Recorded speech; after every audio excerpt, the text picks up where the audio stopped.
Hey everybody, Brian with you from TheGameCommon, and we are doing some more AI-only battles. We are watching our second chance Group A, and yeah, we are getting close. We're not going to 500, we're going to 325. No, 350 I think is what we decided, right? 350. So we're going to see if anyone can win before then, and I mean, quite frankly, right now, it's just Mongolia versus everyone else. So Mumbai is finally falling. Oh my gosh. Mongolia. So the question is, can Spain hold off long enough?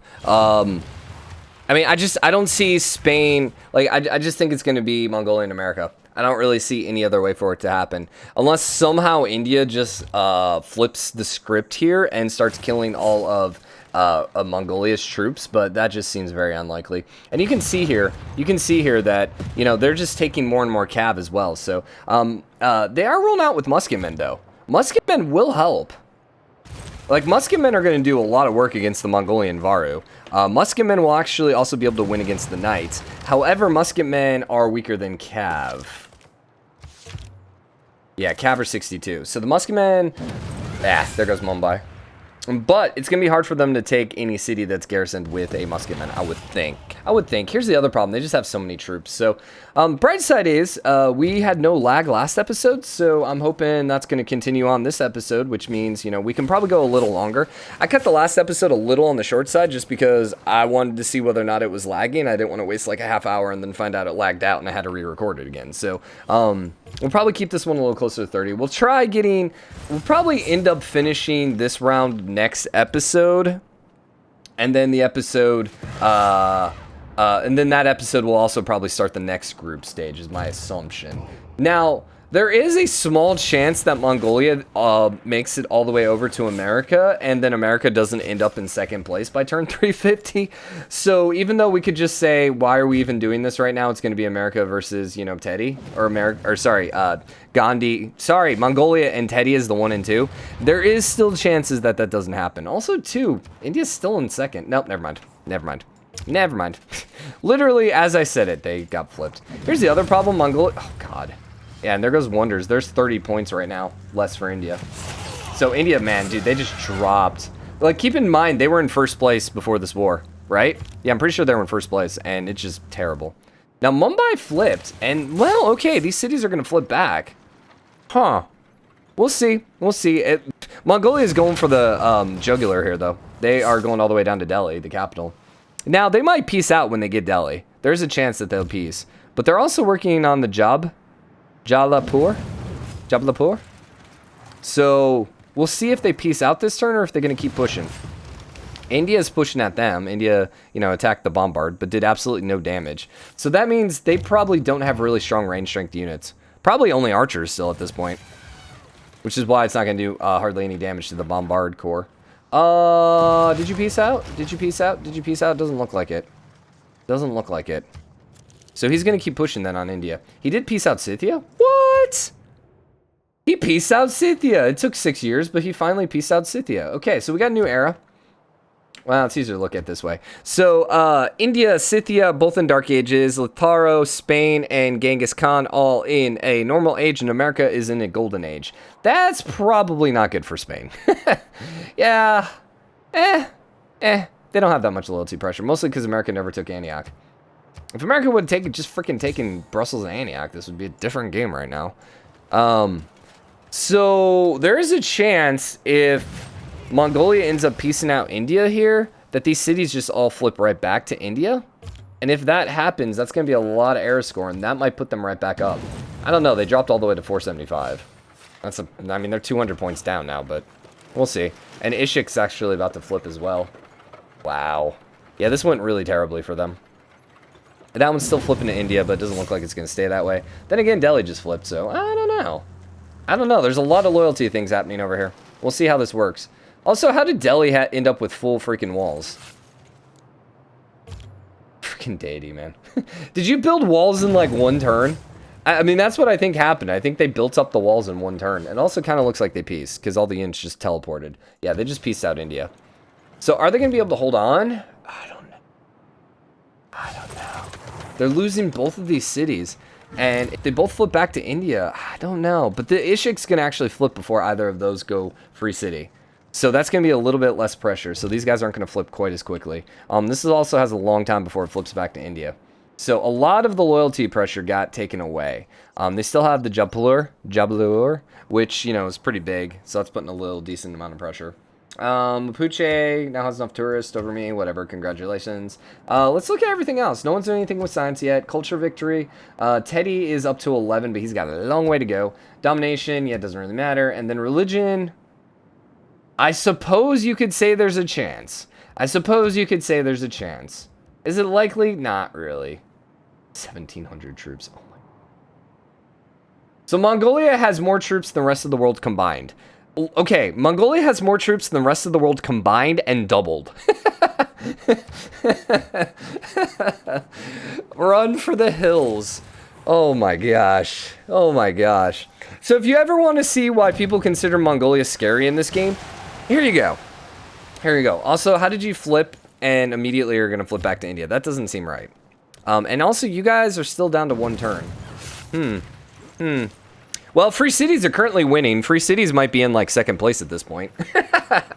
Oh, heck, man.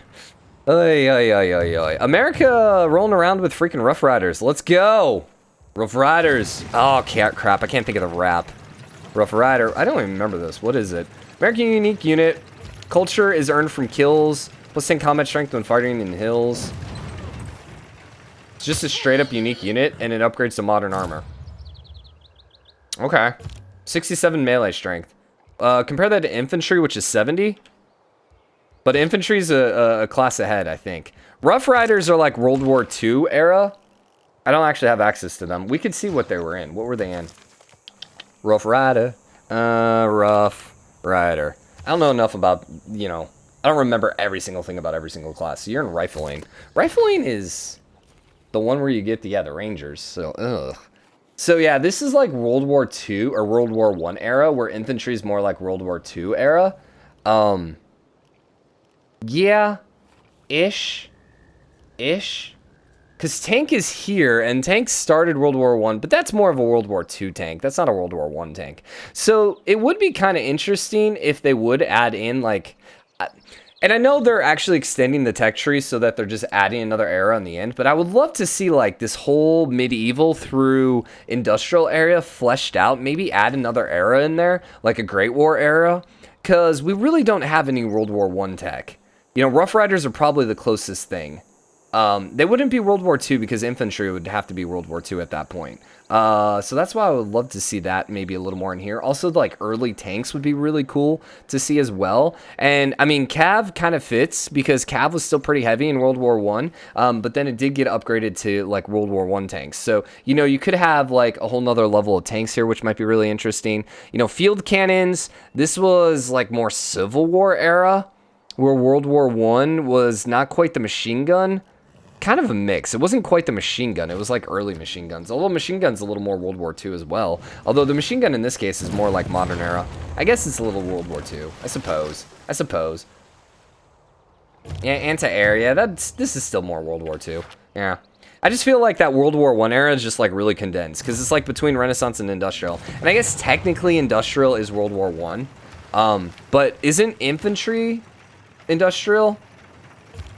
Because this is all industrial tech. Yeah, World War I, so infantry would still technically be World War I. So both world wars, I guess, fit in the same era. Which I don't know if I really agree. I mean, I guess from a timeline standpoint, it does make sense. Because, you know, World War I, World War II, I mean, take place over, what, 30 years? You know, it's not that long of a time period. So it kind of makes sense, but still. There's just such a huge gap in technology from, like, the beginning of World War I to the end of World War II. I mean, we went from, like, riding around on horses to dropping nuclear bombs on people. Like, there was a little bit of a tech gap, you know. Alright, so all of this stuff, basically we're talking about this because the game's somewhat, you know, over at this point. We're going to see how much of this Mongolia can take back. The other thing to note about this is when cities keep flipping, Mongolia is going to keep using military power to take these cities back, and they're not going to get anything from it. So essentially, they're just going to continue wasting troop power. Depends on whether or not they actually try taking the cities. Here's the other thing. One thing, if you're Mongolia right now, I would go knock out Scythia. Because that would help probably keep Ishik towards you. Probably flip Ishik to you. We could look here. That was not what I clicked. We could click here and look at the loyalty on specifically Ishik and see if you are doing anything. Really? Really, game? See, it's actually flipping to Scythia right now. Huh. Interesting. Well, it was a Scythia city to begin with. And I kind of feel like, I don't know, I feel like, hey, this was the city that was originally inhabited by you, so people would generally feel, hey, we are Scythian. You know, we're not Mongolian just because Mongolia put a bunch of cities around there. We were founded on Scythia. Okay, so Delhi got captured, conquered again. But it's not because they're at war. America's running around with infantry right now, so those Rough Riders did not last long. And they're also rolling around with artillery. So I think America's a little further in tech. And they're still up there with gank, but I see from Mongolia. Yeah, they're still rolling around with musketmen at this point. So, and they don't even have tanks yet. So I wonder if maybe they ended up coming up here and grabbing flight, maybe electricity instead, maybe even steam power.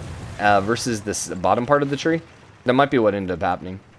Because the bottom part, and this is what's interesting, the bottom part has all the units. The top part has all of the victory conditions, like rocketry and then radio, which you need for culture victory. That's all found in the top of the tech tree. All of the good units are all found in the bottom of the tech tree. So it's kind of like naval units are all in the top. So it's like, depending on what you want to do, you kind of want to go either top or bottom. Steel is also in the bottom, which quite frankly is very helpful no matter what you're doing, just so you can get urban defenses. Speaking of which, yeah, they have urban defenses. Okay, so Mongolia they're definitely bottom of the tree then, because they got urban defenses, so they have steel. But they must have skipped tanks and infantry. Yeah, they must have just grabbed steel, and now they're either going for one of those two. So maybe they did go south. Maybe they went to the bottom. We'll keep an eye out. We'll keep an eye out. The other thing to be said is a lot of these units aren't in their friendly territory, so it's not as if they're gonna... Mongolia declared war on Scythia. All right, well, goodbye. But it's not like they're gonna be able to upgrade their units. Also, I love the quadrime Mongolia. It's like Brian's playing Mongolia right now. Rolling around with a quadrime in 1380. Oy. Our Japan game, we finally discovered how to build boats, and I think it was like 325.80. It was hilarious. It was like turn 110, we finally got sailing. Wait, sailing? Sailing's the first one, right? Yeah, sailing. We finally got sailing in like 325.80. It was hilarious.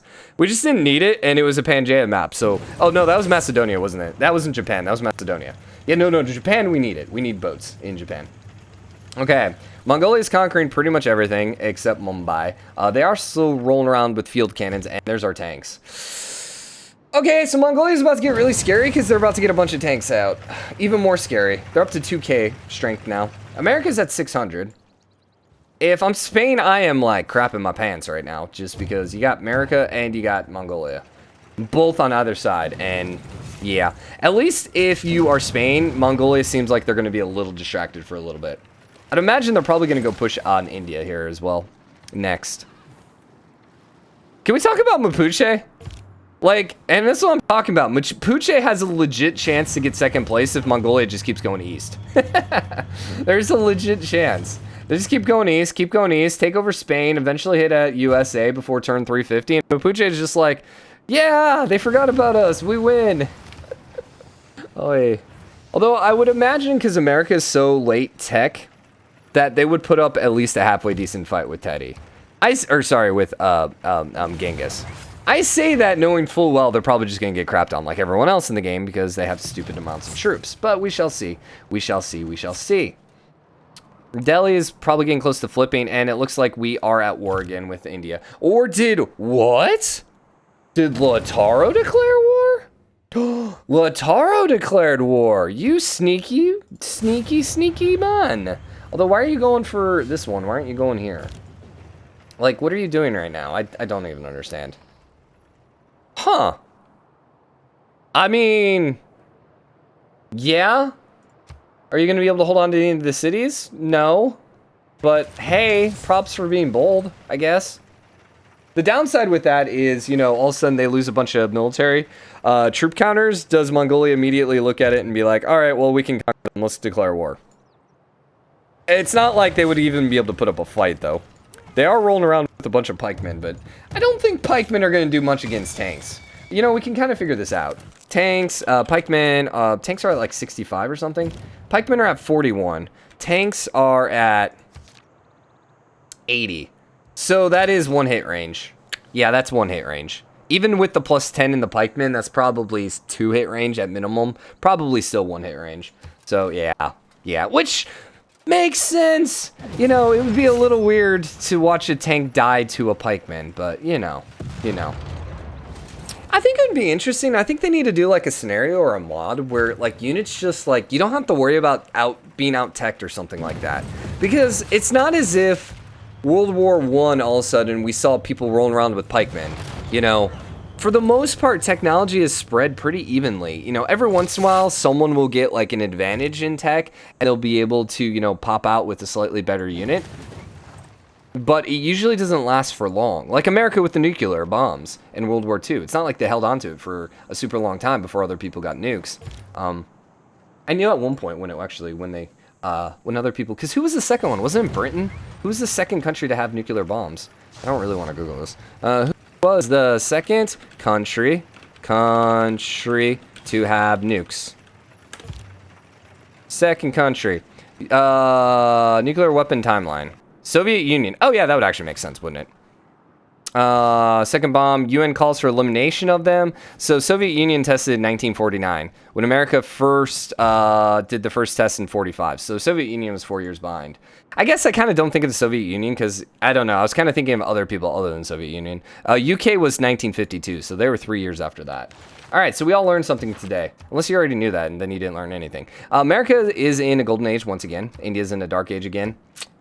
Probably not good. Probably not good. Especially now that Scythia is officially eliminated. So Scythia becomes the first civ to officially be eliminated, and we will no longer see them again in the knockout rounds. Sorry, Scythia. It would have been nice to watch our horse lords, you know, team up together, but oh well. Oh well. Oh well. Oh well. At least we're going to apparently have Mongolia to keep us entertained. Yeah. We might just be... nah, we still got another 100 turns, man. There's just so many units, it's just taking forever. But like, look at this, a 400-point lead. It really, like, honestly, the only reason I want to do this, maybe I'll just run this in the background. I don't know, some people, like, may enjoy it, but it's going to be really hard to do commentary. So maybe what we should do is just, like, I'll just keep it running in the background, and then pop in if anything major happens. Like, because the only way this changes at this point is if Mongolia comes over here and starts blowing up America. I think that's the only way this changes. There's no way anyone else is going to catch up. Like, Gandhi's now all the way down in last place. So, yeah. We'll keep it going at least for this episode. And I'll probably just run it. Because, once again, there's just no reason to keep it going, I think. It would just be me talking about random crap and Googling random history facts. Which maybe is your thing. Maybe you're like, that's my favorite thing about Brian episodes. In which case, I'm sorry. So, we got a free builder over here to go take. Also, it seems like we're probably going to spend the next, like, probably 100 years watching Mongolia try taking these 2 cities.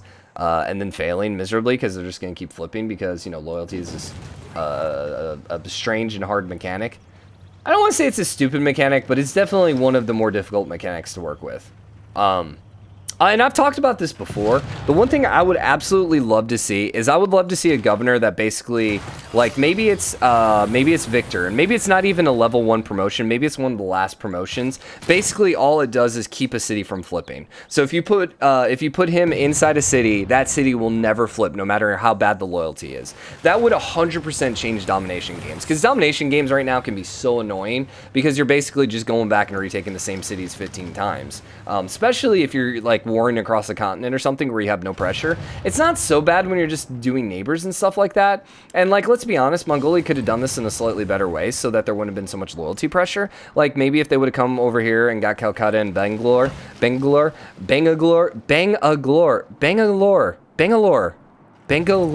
God, that's hard to say. Anyways, just knock out both of those cities and then just slowly taking them one at a time versus like cutting them in half. You know, that would change things, but the AI is not smart enough to do that. And that's what's kind of weird too about the loyalty thing, is the AI is not particularly programmed well to deal with it.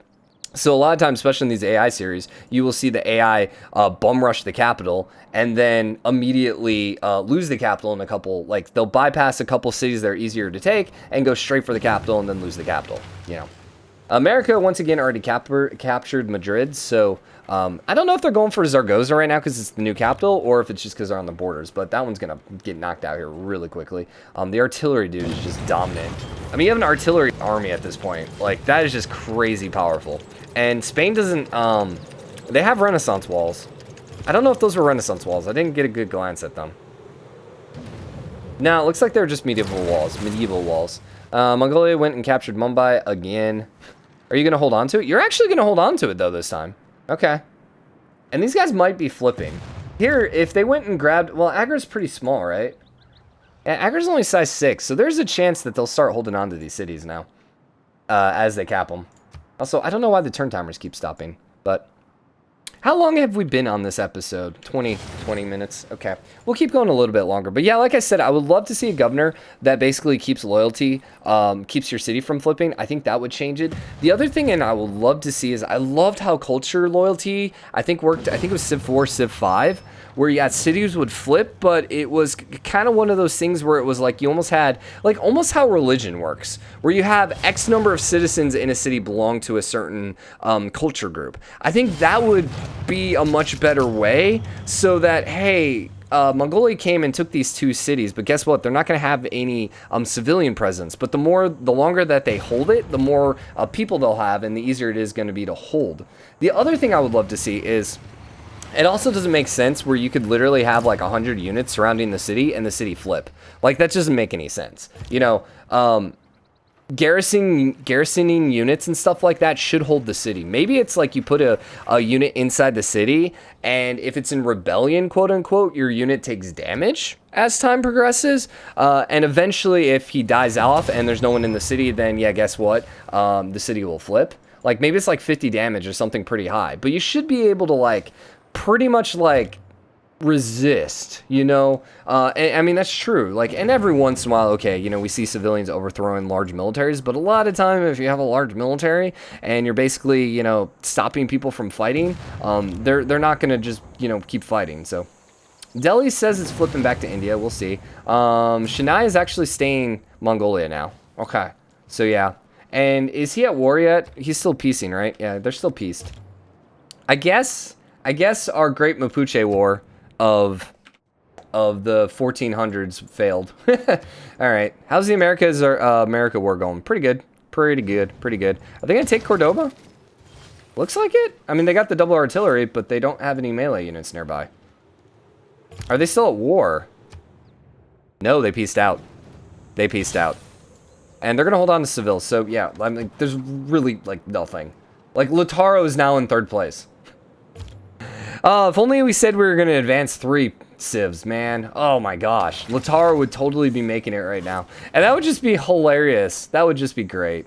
But look, they even took, like, 2 wonders here. And then Zaragoza, did they take a wonder? No. So they grabbed another freaking 30 points right there, and then they ended up building in the Cristo Redentor, so that's another 15 points. So they're up 45 points. So they have a freaking 600-point lead. Like, I just don't see anything happening here. I think we're just going to roll it. Yeah, we're just going to roll it at the end of the episode. He's building nukes, dude. We got some nukes. Apparently, okay, I have heard from you guys. My headphones, I swear. I've heard from you guys that you have seen the AI use nukes. And I've asked this a couple times and have never gotten a definite answer out of people about whether or not they've seen the AI use nukes. Because I have never seen AI use nukes. Like, we've even done, like, super late game industrial era trying to get nukes, and I've never seen the AI use nukes. But apparently, people have seen the AI use nukes. Now, I don't think the AI is ever going to use a nuke against another AI because of warmongering penalties, but there is, like, something coded, I think, where they get a little aggressive towards the player, so I think maybe they would use it towards the player, which, once again, isn't going to really come into play here. But, you know, hey, apparently the AI will use nukes, so, hey, we can hold out hope here that they might be able to shoot some off. Also, they are working, yeah, they're shooting off rockets, man. America might actually win this. America might take 1st place here. So, we'll see. India is currently still working, I think, on the Free City. And it looks like Mongolia's army has gotten beaten back. Yeah. They're not really around here anymore. How strong are they? Never mind. They're fine. They're just, you know, they're hanging out at home right now. Spain declared war on Stockholm. Sure. But you're never going to hold on. Why, though? Why? Sure, okay. Mongolia. Most of their troops, like, look at all these helicopters, dude. My gosh. My gosh. But they're all, like, way up here, so I don't know what you're planning on doing right now. America completed the Earth satellite, so America knocked out the first part. That might cause Mongolia to war them. Also, probably good thing America stopped there and didn't go grab the next town over, because then all of a sudden they're going to be bordering Mongolia. Mapuche declared war. America declared war on Spain, and Mapuche declared war on America. Well, apparently Mapuche and Spain had an alliance. Good luck with that, Mapuche. Like, seriously? Good luck? You have bombards at least, but yeah, that's never going to happen. Is America working on the second rocket right away? No. No. Now, the other thing to note here, other than Mongolia, I don't see anyone pillaging space, the space projects. Lautaro, India, and Spain might all just be a little too far behind the tech and all a little too weak to actually have spies. And so we might see a situation here where America can just launch out their rockets without anyone contesting them. Now, usually how the AI works is they'll get like a rocket, like they'll shoot off like they'll get like 90% of the way done, then they'll get their spaceport pillaged, and then they'll start building in another town, which is the dumbest thing ever. Like, it's much quicker than to repair your spaceport and then shoot it off in the same city than trying to start it again in another city. You should always have at least more than one spaceport, though, because you can usually get 2 rockets off at once late game. And then number 2, it's maybe good to have a third one just in case. Now, America has 4 right now, which is a little crazy, but, you know, we'll see what their production is. I don't think we can look at production in any of these cities. Now we can't. All right, well, we're going to wrap this episode up here. It's been fun. We will probably be back with the next episode, and we'll probably pop in right as the game is about to end, whether that's going to be turn 350 or whether that's going to be a science victory or a culture victory. Yeah, that's probably not going to happen. I don't think any of these other are going to happen. But then again, there's a chance. There's a chance. So we'll pop right back in before someone wins. And then next episode, we'll go ahead and set up the next round. And we will go ahead and launch in with Group B. So I hope you guys enjoyed this one. If you did, drop a like, comment. Let me know what you think. Let me know what you think of the giant Mongolian horde. Anyways, drop a comment. Hit the like button. I'll see you guys next episode. Later, everyone.